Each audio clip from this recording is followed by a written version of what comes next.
Here are the things I used to carry with me, particularly if I knew I had a long afternoon on the golf range. You needed these things available. And I used to carry them in one of these waist packs, very versatile and helpful.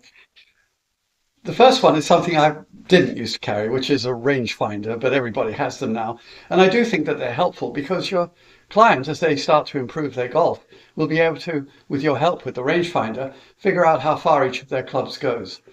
And so useful information. Now, the next little list is to do with personal attention. There's a Band-Aid. We all know what those are. People, particularly the younger ones, will get blisters, and it's good to have a few Band-Aids around. And also have a roll of, I used to use Johnson & Johnson waterproof half-inch tape. You see, Lee Trevino used to have them all over his fingers.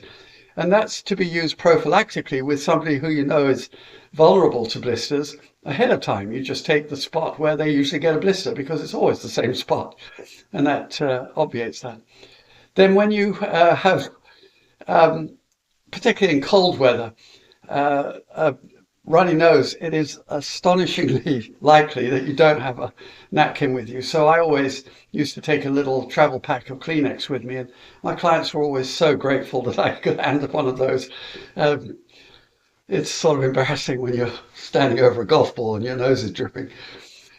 Then one of the things I found very useful for helping people to warm up, and just to illustrate that they should buy one and keep it in their bag, is one of those little donuts, rather like the ones that you see the baseball players use in the on bat circle, where they slip it over the baseball bat and it adds weight. Well, it's exactly the same thing with a golf club, and it does allow you to warm up if you go slowly with it, hold the positions, and build your range of movement for that day.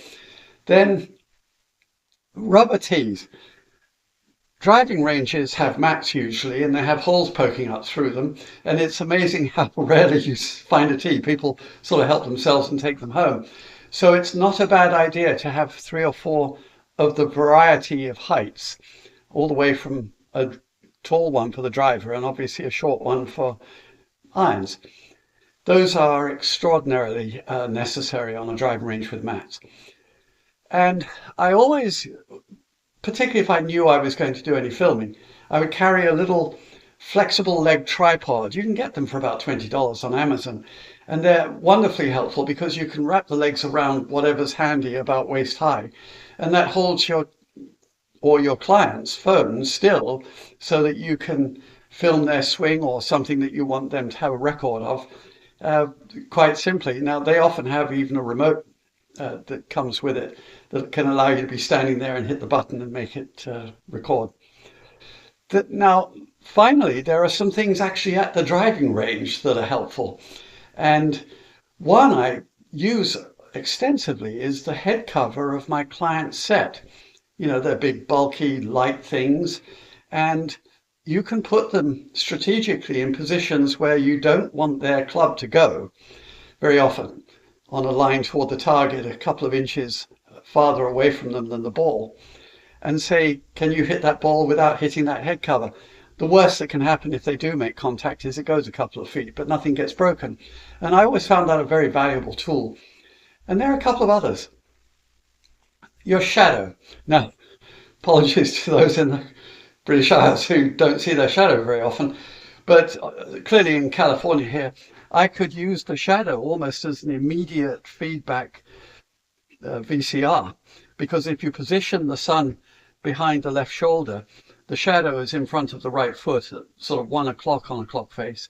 And it means that as you're swinging back, it's easy to keep an eye on that and look for clues about whether you're accomplishing whatever the topic was for that moment.